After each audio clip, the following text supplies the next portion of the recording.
21st of June 2023, folks. Progressive left hypocrisy. Before the hate speech law becomes law, and I will try my best to overturn it and have it repealed, but that's for another day. There was a good debate in the Senate yesterday. The Irish Senate did kick up a bit about it. The TDs, of course, that we elect are all kittens, roll over and yield and give up everything. And that's a thing that I'm fighting, and you know that. But if we look at the situation in Scotland, we have a chap whose parents came from South Africa, and he's a Muslim, and he's the Prime Minister of Scotland. This is his name here, Yusuf. And he becomes Prime Minister of Scotland. How many Europeans are Prime Minister of South Africa? The next fellow we have is Rishi Sunak, whose parents are Indian. How many Irish or British people are in high political power in India? The answer to both of those is none, a zero. You wouldn't have a look in. In Ireland, the Prime Minister is Leo Varadkar. He's of Irish Indian extraction as well. And how many Irish are in politics and getting on well in India? The answer is none. Now, Nicola Sturgeon was the First Minister of Scotland, and she was pushing Scottish independence, but she was also pushing big time gender issues. And she had a bill in the UK Parliament, not only in Scottish Parliament, but in the United Kingdom Parliament, pushing gender identity. More or less that a child could declare that we would call a boy could say he's a girl, and vice versa. And all these men in women's sports and men boxers fighting women boxers and all this. She was big into this gender thing, big into it. Transgender and all this. Now, I'm not against gay people or anyone like that, couldn't care less, but I voted yes to the same-sex marriage referendum, but it's been abused. It's too much in your face, and they're coming after the kids. As we tried to stop the sexual abuse of children, the cravings of some people is too much, and they're trying to get at the kids at very young age with drag shows in schools and all of that, and having the teachers deciding what gender the child is, not the parents. So it's the luck of the draw who becomes your teacher. Anyway, I'll be probably in jail, and if I am in jail, bring me up. I will not be allowed any whiskey in there when the bill passed here, the hatred bill. Don't bring me bananas either. It makes me feel like a monkey. No, I don't know what to get you to bring. Bring me fruit. I love fruit. A bit like the monkey that way. Anyway, the hypocrisy of the progressive left. Nicola Sturgeon was pushing this bill through Parliament, and the British Prime Minister blocked it, and rightly so, in my opinion. It was radical left, cultural Marxist, communist doctrine. She was an unbelievable case, that one, and she was arrested for suspicion of having information about the disappearance of 600,000 euros from the Scottish National Party's funds, and people connect her similarly. I don't know how that's going. I don't want to accuse her. But they should, as head of the party, she should have been running the finances of her party. She couldn't do that, but yet she could destroy our whole culture. You see the viciousness of the culture to the left. Now, this guy here, Hamza Yusuf, he's totally against this gender neutrality, and he voted against it, this gender identity legislation. He does not want having police criminalised for calling a man a woman or woman a man, or having the force to call a woman a man or anything like that. There's trouble in the guards over that. They're trying to force the Gardaí, who arrest some courier for giving trouble, hitting them, defecating on their car, doing everything ugly thing, then saying, by the way, I'm a woman, you can't call me John Smith, I'm Johanna Smith or whatever. And if they don't do it, then they get sacked and they get jailed. That's the way they have it twisted. Now, the guards objected to that, and I'm very disappointed in the Commissioner, Drew Harris. While I did originally support him, I think he's just another woke left guy there, and he shouldn't have been pushing this. But in any event, my question is this: why is it all right for the Prime Minister of Scotland, in the form of Nicola Sturgeon, to push this gender stuff and try and get it passed through the British Parliament, and then the Scottish National Party to appoint Ahanza Yusuf, who is implacably against it? Why is there that difference? How can one person hold such sway? Why is there no friction against this guy here, who is a Muslim, if I didn't say it already, and this is against his faith? Why are the left so hell-bent on multiculturalism and the imposition of huge Muslim populations in Britain and Ireland?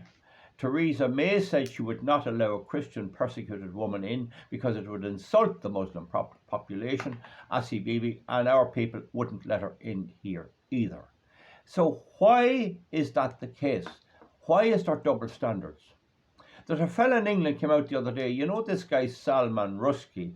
He wrote the book The Satanic Verses, which was poking a bit of criticism at Islam and the Prophet and all that.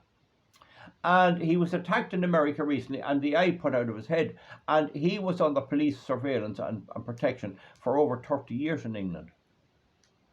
Now, he went to America and they didn't protect him and he got attacked. Now, this guy is now shouting that he has to be beheaded in England, and he gets away with it. So why is it that the likes of me, I'm facing jail under the hate speech law for making comments about a guy like that, and he can get away with recommending violence and cutting the head of someone else?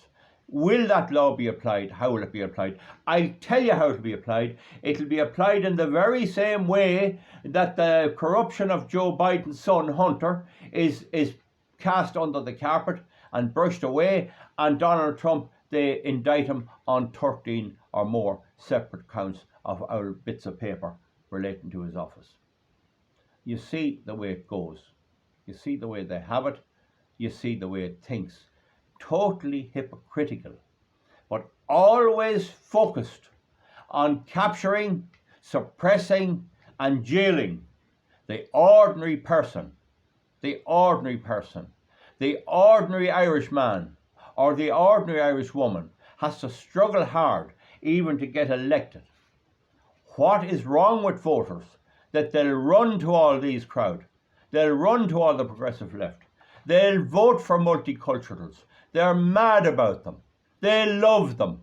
They'd kiss them if they could get a hold of them.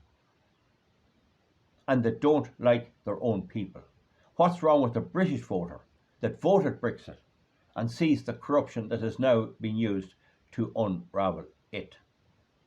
Okay, now I think we have to be careful here, and there are good people come here, but I don't think statistically that these foreign people or foreign bred people or foreign people of foreign descent are any more intelligent than the Irish, the British, or anybody else. I'm suggesting that we consider that somewhere in the democratic system, somewhere in the voting system, there is something at work which shuns the local conservative and in favour of these. There is some awful urge being driven, possibly by the World Economic Forum, possibly by the Bilderberg Group or whatever. There is this awful urge to make us multicultural. They were pushing China for years. They pushed all the manufacturing out to China, so that there's very little of it in the West. Now China's the big baddie. Now they're saying that in America China's a threat. How can China be a threat in 2023? It wasn't a threat in 2013. Because they're infatuated with this globalist, cultural Marxist doctrine. And the next thing they're going to attack the churches. They're going to attack the Christian churches. They're going to start pulling down the statues, little religious manifestos and things like that, little things like that. They're going to attack the churches next. And while we all have mixed feelings about the various churches, and I was rarely Catholic and witnessed its excesses, I was never abused, but I was slapped and beaten by them and under their direction. At the same time, we have to consider if the cure is not worse than the disease. And we have to try and protect our Christian background and our Irish background here in Ireland and put it number one above everything else. That to these progressives is absolutely obnoxious to them. I, a Cavan farmer with cows, am an obnoxious individual, an old idiot. I get it on social media every day. Go and spread your slurry. That's all you're good at. That's all you're good at. That's all you're good at. And polluting this and polluting that. And you're abusing animals and you're doing all of this. This is what we get from these, and there are a lot of them in the city, and a lot of city people, particularly the lower class city people, have that view of the farmer, have that view of the country, and think that it's their playground and that it's not the home of a lot of our people. Okay, now I think I've made my point there, folks, and I'm on long enough. What I'm saying is, just think of the hypocrisy that this fella here is implacably opposed to all this gender identity, children allowed to pick their sex, teachers having to pick their sex, the rights of parents taken away. He does not agree with this because it's contrary to his religion, and there's no problem with it whatsoever. And yet his predecessor, Nicola Sturgeon, pushed this hard into the whole UK and wanted it brought in to the whole UK, and it wouldn't be long till it would be brought in here to Ireland. And that's what's coming next, as soon as they get the hate speech bill through the Dáil and through the Oireachtas. Okay, I'm just asking the question. Please post underneath. It appears to me that we're being shafted. It appears to me that they have a way to rig our election systems. I sat in on lots of elections. I took part in the supervision of elections and things like that. And I have to say, I never could see any corruption at all. You put your vote down in the ballot box and it comes out. Other people will argue. No. You talk to your neighbour about this and you'll see them bending down like this, looking away. You'll see them doing it. You'll see their body language. They're going to do it again. All we can do is try and bring them up to speed and maybe turn some of them off. Folks, that's it in 12 minutes. Give me a thumbs up or a thumbs down on progressive left hypocrisy. Good day. Thank you.